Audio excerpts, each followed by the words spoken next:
It's thinking. And we are live. Hey, Right. everybody. I am Haley Gray, and this is Victoria Bentley. Hey, how are you doing? I'm good. How are you?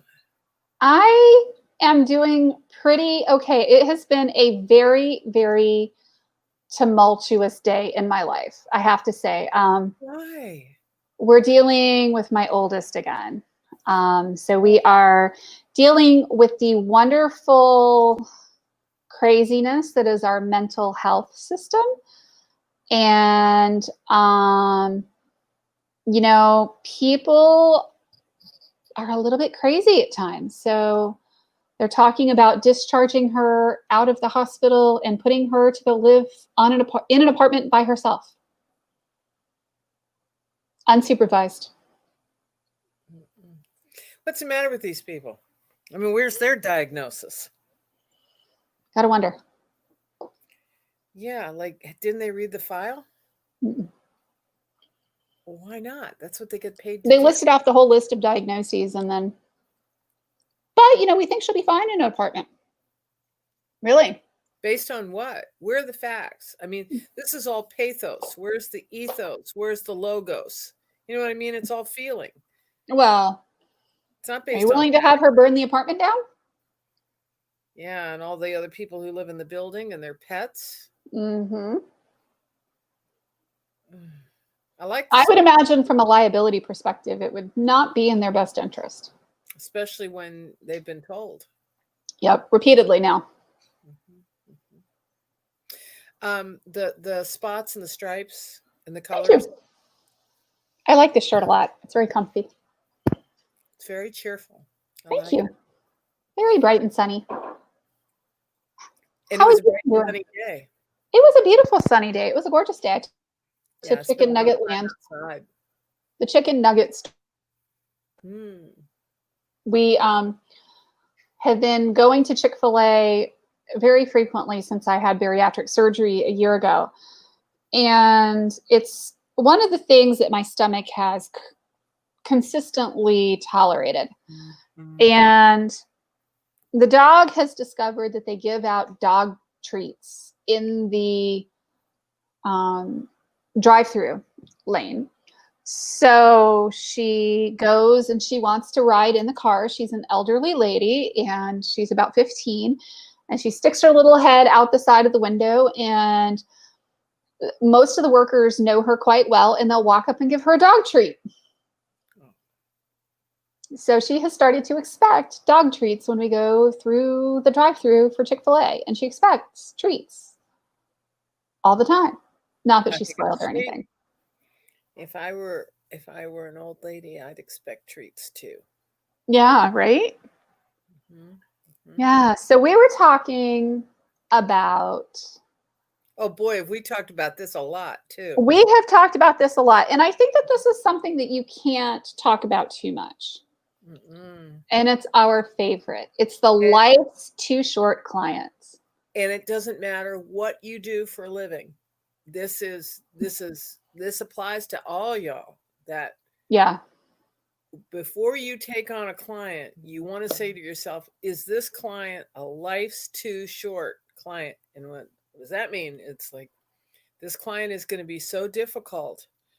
And I don't care if they're paying you $1 million, they're going to be so difficult. You're going to say, no, life is too short to deal with Sally Sue or Billy Bob or whoever it is. Life is too Mm, short to deal with what they're doing.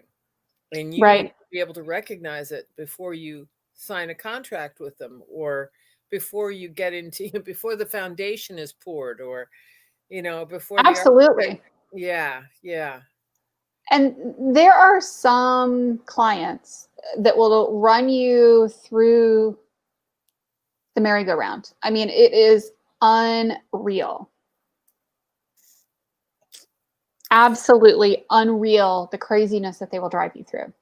I have Whether found it's intentional or not intentional, doesn't matter. doesn't matter. Yeah. And it's also none of my business. If Mm-mm. if they are doing that, that's on them. It's my business to determine if are they a life's too short client, and if so, I need to get rid of them. That's where it's my business.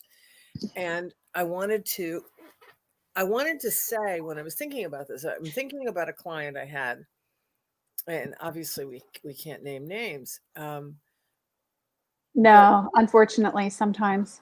yeah, I can name names like SOB and sorry. Oh wait, Sorry, Sacco. Whoop. yeah, that was you knew him too. I've had one or two of those. Uh-huh. It was it was a big divorce, Hmm. and the client who hired me, and this was the red flag for me, had a very large ego.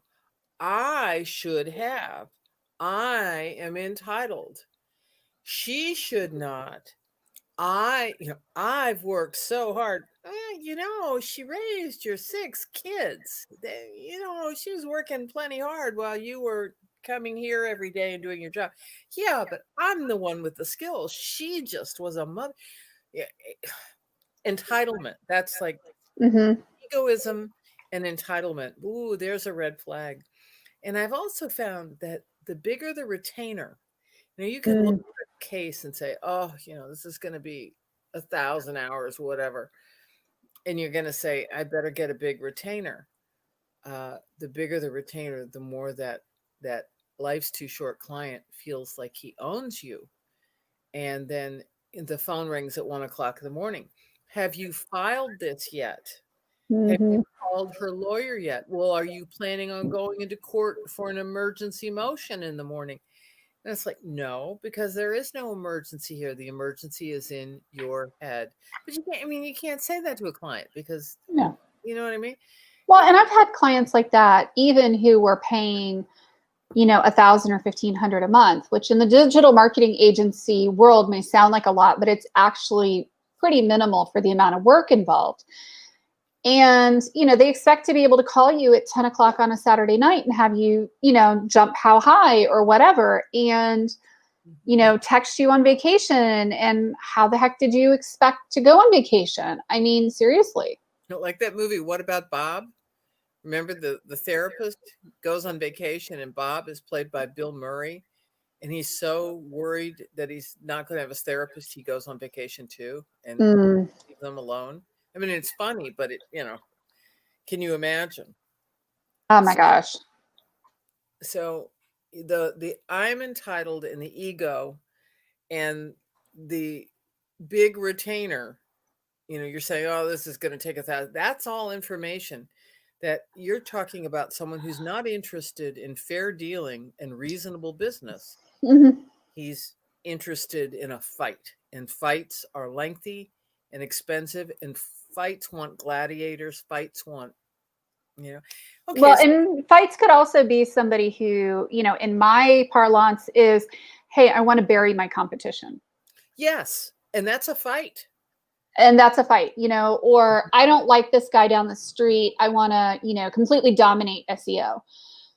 You don't know how much he's spending on SEO a month. You don't know how many thousands of dollars a month he's spending on ads, and there is a point where it may not be worth the amount of expenditure it's going to take to bury somebody to get there. And nor is Google really going to let you completely dominate an entire set of business listings. You just brought up another point. Somebody who's willing to burn the house down just to create smoke for a neighbor. Mm-hmm. That's information. And there are people who are willing to do that. I've known people Absolutely. who said, I'm going to take all the money out of the bank, go to Vegas, and then she doesn't get any of it. And they're Right. willing to burn it all down just so the other party doesn't get it. Yeah. Life's too short, client. And there are people like that. That would be my husband, by the way. No, do tell. Oh, yeah. You can't leave that on the table. What are you talking about? Oh, yeah. No, that's what I'm married to. But, you really do learn, Richard, are you going to Vegas? not yet. He hasn't done that yet. So, but he's that kind of mentality, whenever faced with an argument, or any kind of a competition, and it's an interesting thing, because there's boundaries that we cross between competitiveness and being ferocious and being fierce, or, You And know, that's a winner too. being extremely convincing that you are being successful. And there is a point where you are really being successful. But there is also lines that you start to cross where it crosses into destructive behavior. And I mean, let's be clear here. I am a type A personality myself. I wouldn't have an engineering degree with a Spanish degree and an MBA from Duke if I weren't at least a little bit type A, just a little bit. Yeah. Yeah. We would, that's a really good point, because I have a friend and I love her to death. And she'll say, "Oh, it's just too much effort." And she's really not a type A. And I just look Mhm. at her and I scratch my head and I think, what is it you do all day? You know? There's Mhm. no ambition, there's no um Right. reasoning things out. It's just like whatever the wind blows is okay, play the hand, whatever.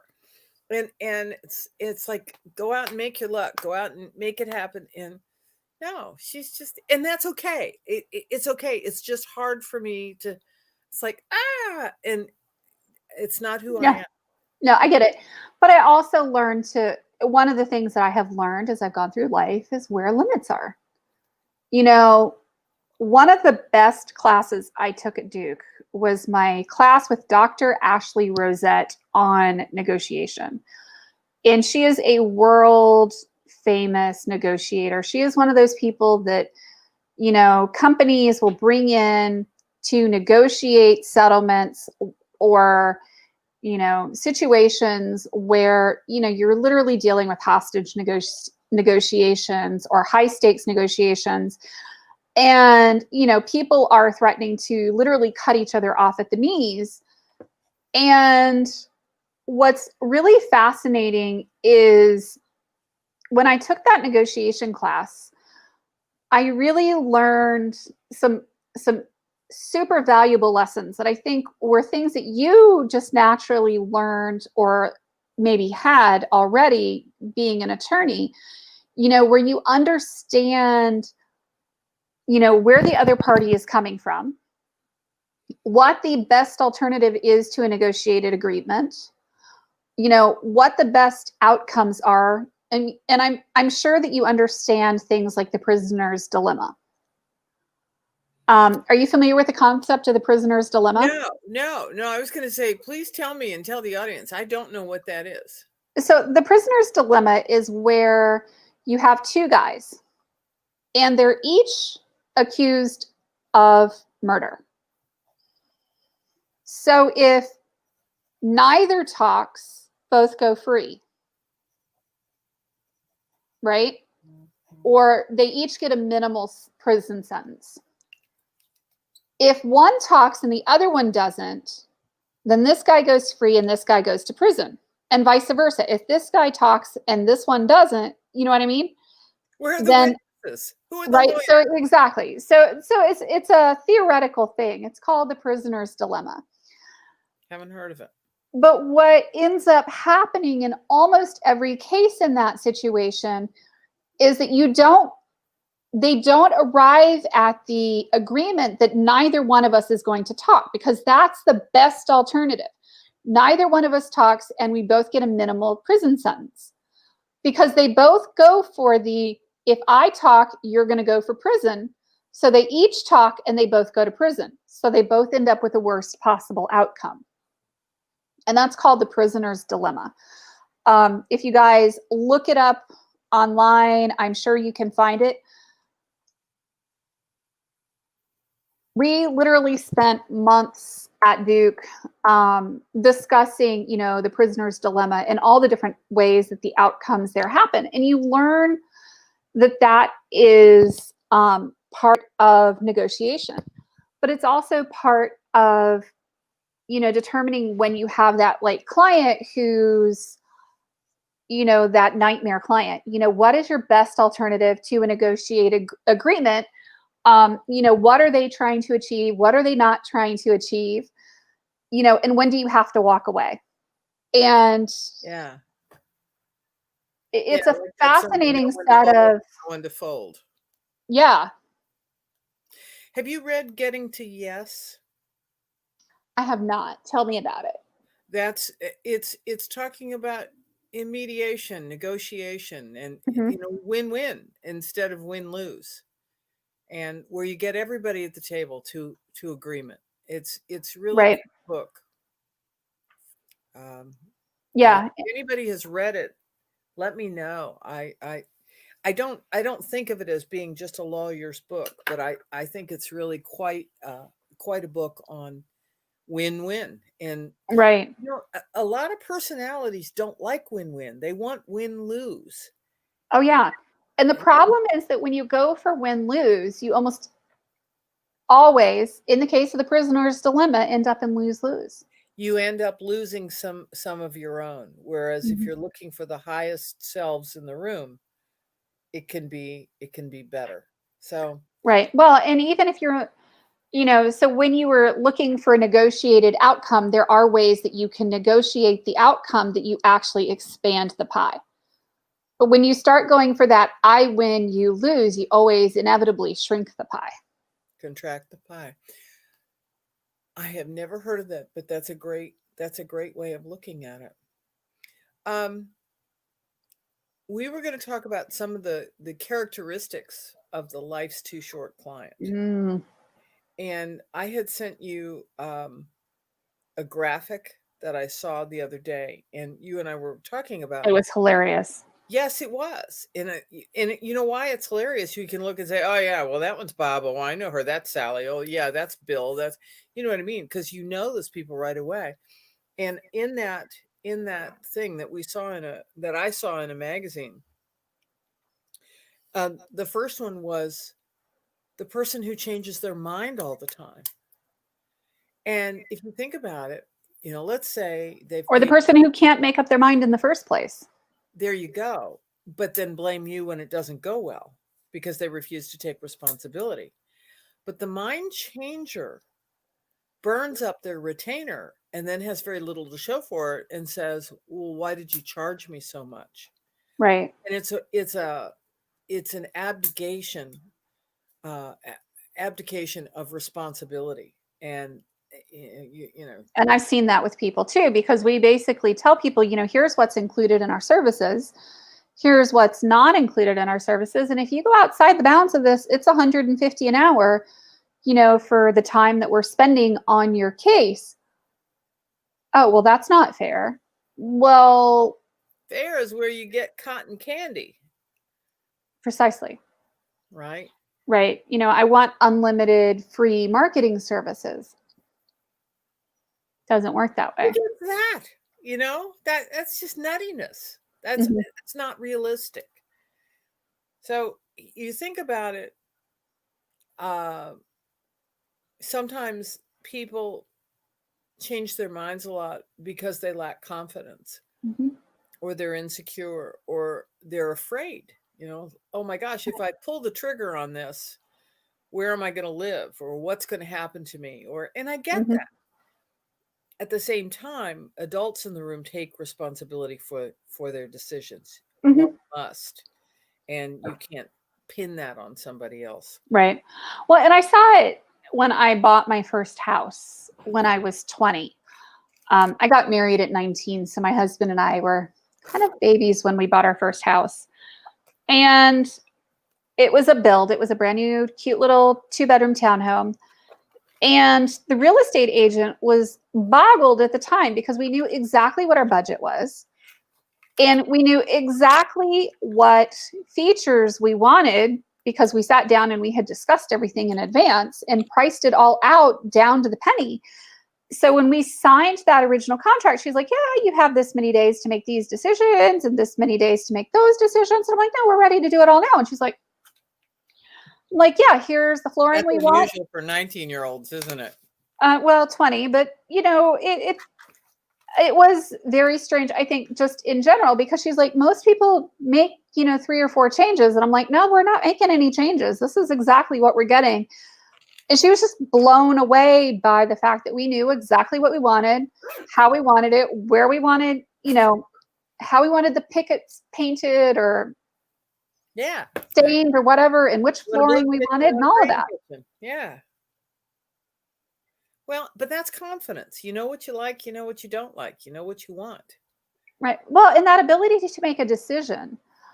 And, in clients who are unable to make a decision, Mhm. who have to see All right. 6 revisions of something and they're not able to articulate what it is that they're wanting, make those life's too short clients. Mm-hmm. And in particularly, in the field with graphic design, one of the things you get, like you said, people who burn up their retainer, they like have you do 20 different iterations and they're like, well, why am I paying you for this? Yeah. And Well, when you're for example, writing a postnuptial agreement, you're doing a divorce, and I get the dog, you get the cat, I get the Chevy, you get the Buick, da, da, da. And some attorneys charge a flat fee for that agreement. Well, what are you, nuts? This could go on for 100 hours. And by charging by the hour, you are saying to the client, okay, this is by the hour. So you've got to come to a decision. mhm, You have to figure out what's acceptable to you and what isn't. And right. then I can take that and go to the other side and say, I get the Chevy, you get the Buick, I get the dog, you get the cat. Otherwise, you're just going to burn up money. And you're forcing your client to take responsibility for their own life. Mhm. And you got to do that. And and I don't care if it's a lawyer or not. You could be an architect. It's Do you? any professional, it's any Yeah, business. exactly. Do you want a Georgian house or do you want a French colonial? You got to decide. Well, I kind of like that window. Well, do you want me to incorporate this one? Well, I'm not sure. Well, call me when you're sure. And yeah, Right. you're saying, oh, gee, I'm leaving money on the table. Life's too short if they're not sure. If they There's don't, actually a really good example by um, Dr. Ariely at Duke. And he wrote the book Predictably Irrational, Dan Ariely. what's that about? Um, I mean, I get it with the title, but and I'm going to write it down. And it's a really cool book. And he is a behavioral economist. That's one of the preeminent faculty at Fuqua. And he's a phenomenal speaker. And he describes people's irrational behavior around purchasing or medical treatments, et cetera, et cetera. okay. And I've he heard is Israeli, and he served in the Israeli army as they're required to do. And he suffered burns over a huge percentage of his body and um, received a lot of blood transfusion, and as a result, developed hepatitis. And in at the time it was in the 90s, and that was a death sentence of a disease. You know, back then when we didn't even know it was C, it was non A, non B, right? and Exactly, there and was nothing you could do. right, exactly. And what was fascinating was that he was in grad school, and they said, we've got this experimental treatment, um, and if you can get through the treatment, we believe that you will be cured. And he was like, cool. So he really, really loves movies. He's just like a massive movie buff. And it was back in the days of Blockbuster.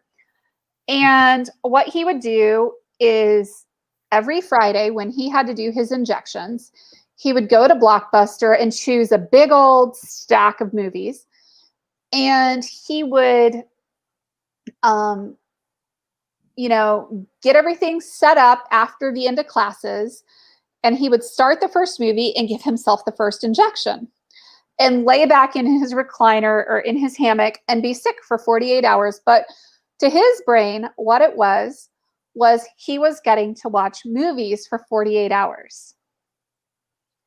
And this proceeded for 2 years. He would do his injections, he would watch his movies. And to his way of thinking, he was rewarding himself with movies. And they came back to him, and lo and behold, he was cured. And they were like, researching him. And, they wanted to know how the heck he had gotten through the course of treatment. He's like, well, I did this whole thing with the movies and this and that and the other. And he's like, well, what did the other patients do? And they said, nobody else completed the course of treatment. And he was flabbergasted. And he realized that it was because he had rewarded himself, to get through that nausea, vomiting, everything else every single time that he had to inject himself, and get through those flu-like symptoms that, his brain, saw it as a pleasure. And that really set him down that path towards becoming a behavioral economist and understanding how people behave around money. And it's really fascinating because, when you get to these people who are dithering, one of the things that you recognize that they're doing is that they are not appreciating the time value of money. So if you spend 2 years or 3 years or 5 years researching that perfect camera, and trying to save an extra $50 on that camera so that you get the perfect camera at the perfect price and doing all that, you've lost 5 years of utility on that camera. That you had 5 years that you've lost where you could have been taking pictures all along and enjoying it. And you wonder, again, is it lack of confidence in your decision making? Fear? You wonder what it all is. And as I heard you talk about this gentleman, I was reminded of Norman Cousins, who had cancer and rented the movies and laughed his way towards health. And he was one of the few people, again, throwing up on the bathroom floor, but he felt that the laughter and the pleasure, the happiness really changed him on a cellular level, which is what I'm hearing you say Dan Ariely is doing. Absolutely. I believe that because it does it in the negative. You read about trauma. Trauma changes the mitochondria even. And so you have and I'm sounding simplistic on this because my understanding of it is very simplistic by what I've read, but that you have things that become generational. Yes. Well, and people who have survived the Holocaust have genetic damage from the Holocaust, and it's been passed along to their children. Yes, there you go. And I think of goofy things like, I don't like spiders. I mean, I'm irrational about spiders. I'm okay snakes. I think mice are kind of cute, but I don't care if it's a spider that's, the itsy bitsy. I'm just not having it. I'm just not having it. And I was in the swimming pool yesterday with my shoe whacking at a spider. I mean, slap a spider that was smaller than a half a centimeter, making sure he was dead as he's skeetering across the top of the water. Like, really, he's going to kill me. And I wonder where that comes from. I didn't have a mother who was afraid of spiders. I had a mother who was afraid of mice. And I always thought mice were cute. So it wasn't learned behavior. I am irrationally afraid of spiders. And that has to be, some ancestor had a bad spider bite long ago and was scared to death. I have to believe that just gets. I didn't develop a fear of spiders until after I had been bitten by a brown recluse. Me too. Well, and I was plenty afraid before then, but I've been bitten by, yes. And that's one hell of and for all y'all who don't know what that is one nasty ass spider. I mean, you can lose a finger. You can really, really get sick from that spider. And I lost an area this big on me from that bite, and it's necrotic. And I mean, you could be in the hospital for a week. But that spider bit me where I was very fat, so it didn't do as much damage. This one got me on my leg. Oh, they're nasty. Well, and you lived in Brazil, and you look at those Brazilian wandering spiders, you can look at those and say, that is evil. You can tell it's deadly just by looking at it. And I don't even know what that means, but I can look at a Brazilian wandering spider and say, No, oh, thank you. that will kill you. I can look at it and say, that will kill you. And you see the funnel web in Australia and say, yeah, that one will kill you too. And how do you know that? But you can look at them and tell. So life's too short with spiders. No, I don't understand what God invented them. I don't get it. And we had a loss the other day. My little Chewy likes to sit out by the pond, and there's a little frog in there, and that's his pet frog. And a snake came along and got his frog. And I just I don't have time for snakes anymore because they got his pet frog. Hmm. I just, you know, It's very enough. sad. It's very sad. So Chewy's mourning. Daddy's found him a couple more frogs, and it just doesn't do it for him. So They're not the same frog. it's not the same frog, and he knows. So life's too short, clients. And okay, and we've talked about this indirectly, but another one is the cheapskate.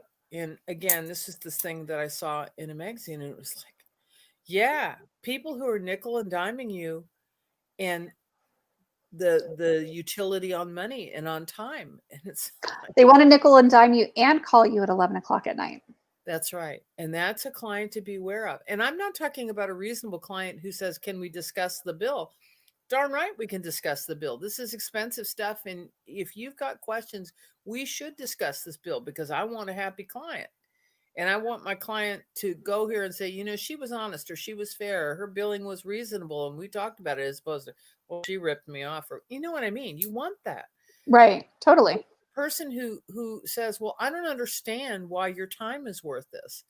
And my answer was once when I was so pissed off, because he had written a bad check for one thing, was, well, you see, I went to college for 4 years and then I went to law school. I also have a degree in nursing and I did that and I did all of that and then went to work and practice. And I didn't have a family because of working the way I was. And that's the high price of doing this stuff right. And, it's for someone to say, well, I'm working an hour. Yeah, but didn't you started when you were 18 years old. I didn't start till much later because all those years I was in school. So yeah, my dollar per hour might be a little higher than yours because Hmm. it took a lot to get to this knowledge to tell you it's not a good idea to have an affair with your neighbor. Just saying. So, That might be an awfully expensive mistake. it was a pretty common thing. And Really? yes, it was a very common thing. And I had a gentleman whose wife had affairs with every neighbor, and he would be very embarrassed and he would move because he was so embarrassed thinking the neighbors all thought he was a chump. And he loved her. He wasn't a chump. And he would move, and it was just terrible pain for him. And she just did it over and over again. That was her MO. And I had a friend that I represented, and he came to me and said, I think my wife's having an affair. The first thing I said is, bring me your cell phone bill. And I said, we're going to take a look at the text messages. And I said, you're going to see one number on there, and you're going to see, several hundred text messages to someone other than you. And it turned out to be over 6,000 in a month, and it was the next door neighbor. 6,000 text messages in 1 month. Like, how do you I'm brush like, how do you not develop carpal tunnel in your thumbs or something? how do you get anything done other I, than text messaging for 6,000 text messages in a month? that's pretty impressive. Yeah, so when in doubt, folks, go look at the cell phone bill. I haven't looked at a cell phone bill in a long time. Do they still list who all the do cell I mean, do they list where all the calls are and who they I went to? don't usually see that, no. I don't But see. I think you can probably request an itemized list. Can you imagine? 6,000 texts in a month? And he was blown away. He was devastated because the man was his friend. But it was just staggering. Hmm. So when in doubt, take a look at the cell phone bill. Yeah. But people are getting hip to that, and they're getting burner phones, and it's getting I had a friend, I had coffee with a friend yesterday, and she said she's on a dating site and she has a burner phone now. And she said, I feel comfortable having a burner phone because I can say what I want and say what I think, and I'm anonymous. And I said, what, like, do you go and put $100 on the card at a time? And she said, no, they deduct it from my credit card. And I said, well, then they know who you are. Like, what part of burner phone is that? That's just a second cell phone that you're paying at the bodega. It's like, what the heck was that? Okay. So, whiner, we've all had whiner clients, the clients who complain all the time. It's like, and you can't say, no wonder your wife is dumping you. You whine all the time. I mean, I can't stand it myself, and I've only known you for 3 weeks. I mean, you know how that is. You and I have talked about that. No, oh, this porridge is too hot. This porridge is too cold. Nothing is ever right. And you wonder sometimes if it's a game or if it's just their character. And you think, well, no wonder they can't get along. Mm-hmm. Do you have many whiners? Um, every once in a while. Yeah. Now, somebody named Sandy. Sandy said, clearly the most ideal approach to make a snap. Yeah, she's spamming us. Oh, she's spamming us? Well, Sandy, Isn't that lovely? I can't believe you're doing that. Oh, I'm I can. disappointed. I like to screenshot those and then post them. And it's kind of like taking somebody's head on a pike, and like, how people used to take the heads of their enemies and like dip them in grease and tar and put them on a pike and light them on fire? Gee, not lately. Can't say. Not lately, not I since got some names the for you. Middle Ages. Yeah, I kind of do that with people's posts when they do that when I'm on live or on my page. I have really a lot of fun, you know, deleting these after I have screenshotted them. And yeah, it's a lot of fun. Spam is awesome. So And I don't understand what you're doing. What are you going to do to Sandy?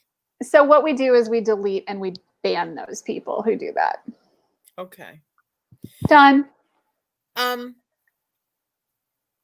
I follow a number of podcasts because I'm a pilot, and I learn a lot when I watch other pilots and I listen to how they handle things and whatever. And I bet they don't pull their airplanes out of hangars by themselves and then, oh wait, need back surgery. Just saying. Like my friend Bob and me in July. So this pilot, who was a very smart guy, was a military pilot, private pilot now, flies for business, and he uses all of his podcasts. He's not making any money at it. I mean, he's if you want to buy a T-shirt, you can go to my store. But I mean, it's he's not. This is for fun. He's not doing this for money. He makes a good living in his business, and he was getting off the runway, and he said, his call sign cleared the runway when he wasn't clear, but when he was turning off of it. And he did that to be gracious so that the guy waiting could already start rolling and the guy in the pattern wouldn't have to go around again. And some guy who watched the video contacted him and quoted a regulation and said, well, was that the right thing to do? And he said, well, technically, no, but, and what I just told you. And then this kid reports him to the FAA, and the FAA opens an investigation. So he takes the screenshot of this kid with his name and the kid saying what the reg is and this podcaster's response. And there were 7,000 comments saying, well, aviation's a small business and we know who you are and you ain't ever getting a job in aviation because you're a pain in the ass to work with. You're a whiner. You're a, picky, rules. And it was, well, then the kid got a lawyer. and all Mhm. the videos had to come down. And the guy, oh, and I think about this and I think, and he was saying, life's too short and I don't need to do this. And Mhm. I thought about it and I thought, here's this guy, mom, whining, whining, Mhm. stirring up trouble. And life is too short for that. So, anyway, one of Yep. the other, I'm afraid I'm being a life's too short client for the social worker who had the misfortune of running across me today. well, I hope so. And I hope that she rethinks her stupid effing decision to give Laura an apartment and a pack of matches. I mean, are you kidding me? I mean, it's first of all, it's irresponsible. Second of all, it's reprehensible. Third, it's incompetent. Fourth, you haven't read the file. Fifth, your job is social worker. Your job is first do no harm, protect the patient. Okay, if you don't want to protect the patient, protect the people in the apartment building. Mother of God, protect the family. The girl's been institutionalized for a year for very good reason. Mhm. You're not doing it to be mean. What is it? Okay, I'm throwing this back out there. What is it with emotional reasoning? What is it with emotional? I mean, like, do I put the dog to sleep or don't I? That's an emotional thing. I get it. But, well, yes, I do because he has fourth stage cancer and he's in pain and he's crying. Or oh, but I'm gonna miss him so much, and he's my you know what I mean? You gotta bring in more than the emotions here, and this Mhm. this whole attitude towards the mentally ill that it's cruel to institutionalize people. No, it's cruel to have them out in the cold in a cardboard box because they're not taking their meds on their own and they're seeing pink elephants. That's cruel. Where's the thinking in this? Oh my word, where is the well, you know where I stand with this. I know. I know I, you do. I, I would love to hear what other people think about this, but certainly we have historically some pretty shit show institutions. I get that, but honey, it isn't 1950 anymore, and This one didn't fly over the cuckoo's nest. yes, thank you very much. Yeah, this one is not Jack Nicholson, and we're not worried about that. And she's had good care and she has a guardian and she has court intervention and you're not going to wake up with a lobotomy here and have forced sterilization and no you're trying to keep this young woman safe from herself and keep other people And safe. from being trafficked. I mean, honestly, if she was out on the street, she would probably be trafficked. Yeah, you have said she's a beautiful girl and She is she beautiful. doesn't have the mental health to protect herself. That's why she's in an institution because she's mentally ill. Yikes, this is not about your feelings. This is about what are the facts and what is the right thing to do. Why don't people get that? I think that they choose not to get it is probably Mm. where I'm at. So I'm working on reaching 1 million people and What, telling them what the do we story. need to do? What do we need to do to reach 1 million people? I'm already at about 200,000 as of earlier today. Okay. I'm working on it. I know that you'll do it. Social media shares are a thing. Let me know what you need. Social media shares right now on my page would be amazing. My personal page, if you guys look me up, Haley Gray, y'all can share my most recent post about my daughter. Send it to me. I'll do that. We're at 36 shares. There we go. Thank you guys. Yep, but I'm afraid I'm a life's too short client right now for a poor social worker who isn't going to know what just hit her. Well, if she's too stupid to know what hit her, then maybe she shouldn't have that job. And if she's too stupid to read the file, then maybe she shouldn't have that job. And if she's too stupid to understand how seriously ill this young woman is, then maybe she shouldn't have that job.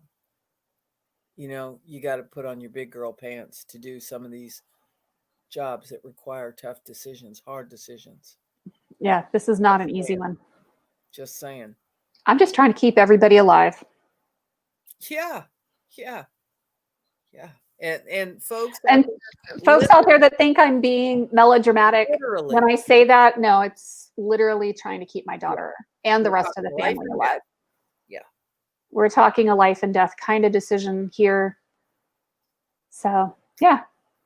And I think I've said to you before, Haley, and I don't know if I've said it in our podcast, but on average, and for some of you who are new tonight, I sold my firm 15, 16, 17, 18. It's 5.5 years now.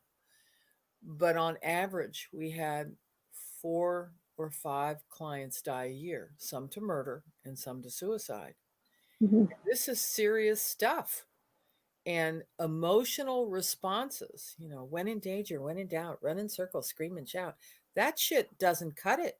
You need to bring in all of it, and make the best decision. So anyway, Yep. and my lovely gentleman sat in my office till 8:30 one night and said, I can't bear this. I mean, her cheating is breaking my heart. I can't bear this. And I said, you can and you will, and you'll do it a day at a time, and I will be here for you.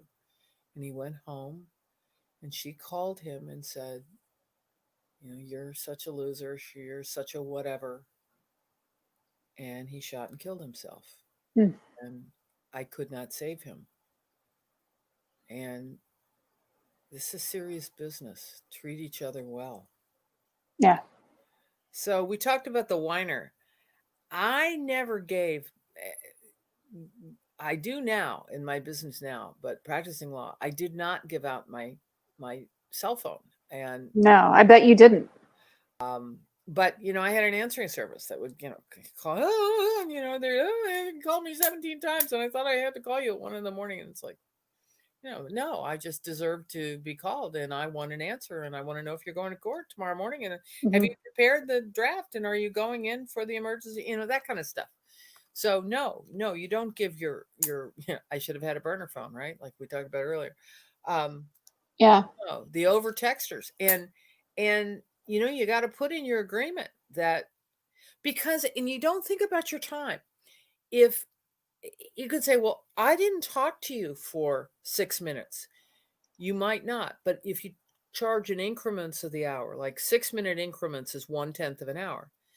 I have to stop talking to Haley, put down my notes, start talking to Billy, pick up his file, look, write notes after we hang up, and then go back to doing something else. That's a minimum of 6 minutes. I mean, unless, yeah, sure, got it, bye, click. But you know what I mean? People don't understand the value of time. And if people are going to text you all the time thinking they're not going to get charged because it wasn't a phone call and it wasn't a letter, well, that's just stealing. And that's a life's too short client. So the person who's texting all the time is trying to get your time for free. And it's up to you to tell them in your contract that texting is a billable item. And, a text a day, whatever.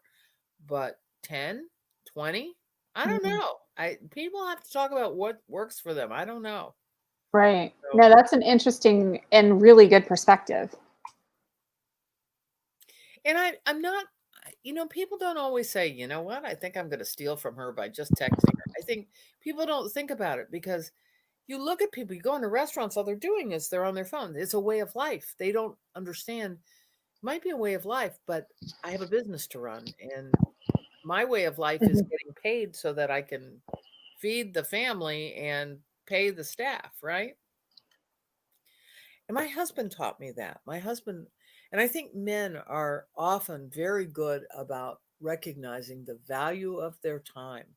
We as women are so used to multitasking and don't always value our time. And I think that was That's a great good point. lesson my husband taught me. Awesome. The impatient person, like, is my stuff done? Is my, I'm calling you again. It's only been a half an hour, but Did you get it done? Mm, Another 6 minutes. I was talking to Haley and now I'm talking to you. You know what I mean? That I think as the business owner, it is terribly important that you relay, look, it's going to be a week until I have this document drafted, and then you and I are going to go over it. Because if you don't, they're going to expect it tomorrow, and that's on you. You've got to effectively communicate. But once you've done that, and in writing, like here's a text message, or here's an email, or here's a whatever, just wanted you to know, next Friday, 8 days from mhm. now, I'd like to see you to review this document. Yeah. And then that's going to cut down on the impatience. And if they continue to be impatient, this could be a life's too short client. Mhm. Um, Yeah, I've had those. there was a good one on this list that I saw, and it was called The Doubter. And I never thought about it before, but in it, let me tell you, it would piss me off. I would just be homicidal in my office. I'm sitting in my office and I say, okay, well, I'm going to get half of everything. Not necessarily. In my state, the law is equitable distribution. It's not 50-50. Well, my cousin Billy said it's 50-50. And I'm thinking, well, where the F did Billy go to law school? They're always questioning. They're hiring you for your Those are my favorite ones, especially when you're a woman. in it, and they don't do it to men. They don't do it to men. I'd go Do you? into They'll sit there and they'll tell me how to do social media. Okay. Why would anybody be so stupid as to tell you how to do social media? Well, I'm sure I only need to do it on LinkedIn. You do realize that your SEO is impacted by Google My Business and Facebook, right? Oh, Well, at least they said, oh, as opposed to my cousin said it isn't. You know, hey, Denise. they're listening.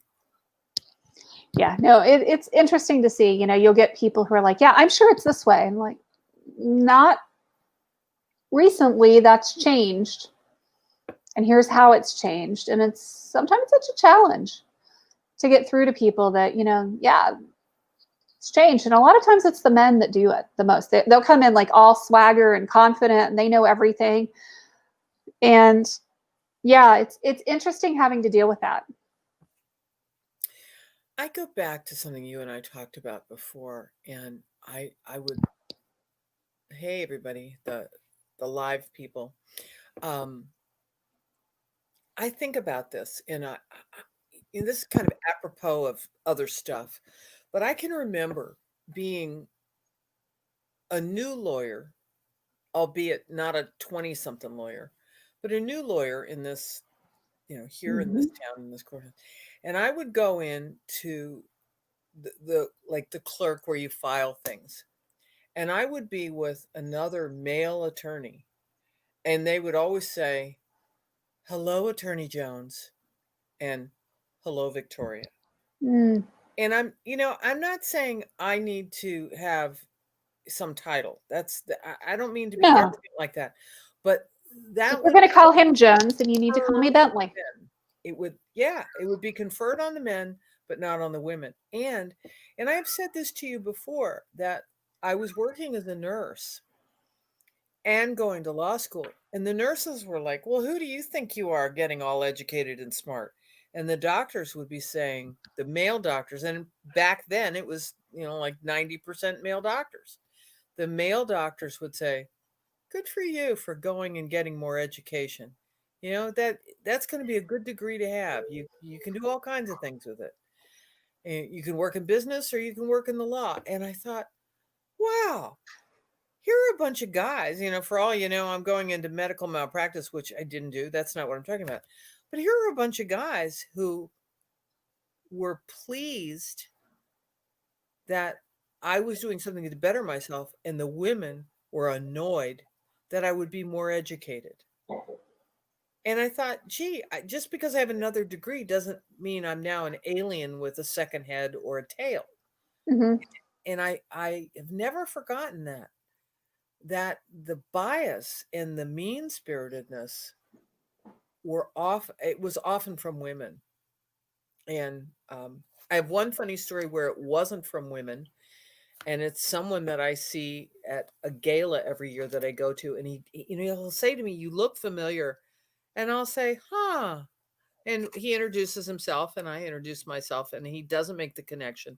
But I was the charge nurse one day, and he was the orthopedic surgeon, and his patient, whose leg was in traction, the weight bag was on the floor, and it was 7 o'clock in the morning, and the shift was starting, and I would always make a habit of going through every room because I wanted to see what you looked like. I might not have ever seen you before, but I wanted to be able to say, gee, she was pink and rosy a couple of hours ago. She's looking kind of gray now. Something's changing, or she's flushed. She might have a fever. I needed a baseline to start my day that I knew what people looked like. And this guy said to me, "Nurse, why is this bag on the floor?" And I said, "Don't know. Just got here, making my first rounds. I don't know who this is." "What do you mean you don't know who this is?" And I said, "I don't know who this is. I haven't been here since Friday. It's Monday. Here we are, whatever." And he said, "Well, why is his," and I said, "I don't know that. I just got here." He asked a third question. I said, "I don't know that. I just got there." And he said, "Well, what do you know?" And I said, "Well, Bill, I know I'm a third-year law student." And that shut him up. And it was kind of funny. It would not be anything I would ever do. But he was trying to undermine me in front of the patient to make the patient think he's not being taken care of. Mm-hmm. And I was there to make sure he was taken care of. I'm trying to Right. assess this, like, hey, what's going on? Why is this? And this guy walks in and, what's going on here? And I'm talking to the guy and saying, has it been like this? How do you feel?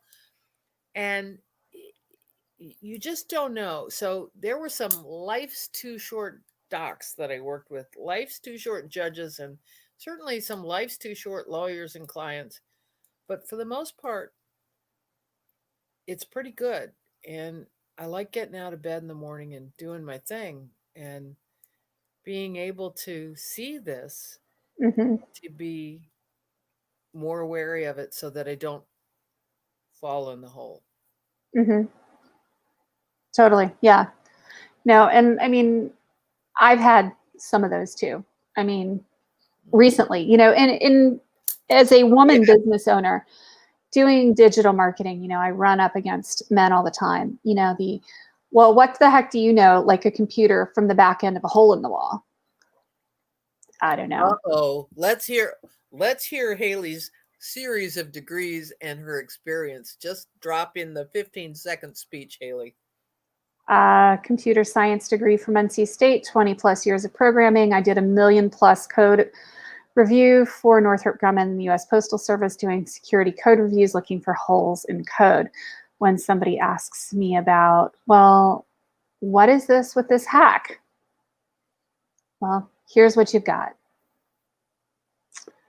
Tiny bit of experience. Not that I've ever seen. And then we add the MBA from Duke. So sit down, shut up, and be respectful, because I'm going to be respectful from you until you give me reason to be otherwise. Yeah, no, it's interesting that I have to state my credentials when I'm dealing with people, men in particular. But and it's really odd that they want to know, who am I? What are my credentials? And I have to state that like every time. Same with flying airplanes. Here's this guy. He's our business developer. Oh, okay, great. What about airplanes? Well, it's like, you're going to fly the plane. He's not flying the plane. You're flying the plane. That's, like, why do you think he's better? Just tell me why. And it's emotional. It's not rational. It's not thinking. It's not logical. It just is. And you gotta, client you're dealing with, you figure it out. Yeah. Tell them you haven't crashed anything in at least a year, and it's good. Yeah, I haven't crashed anything lately.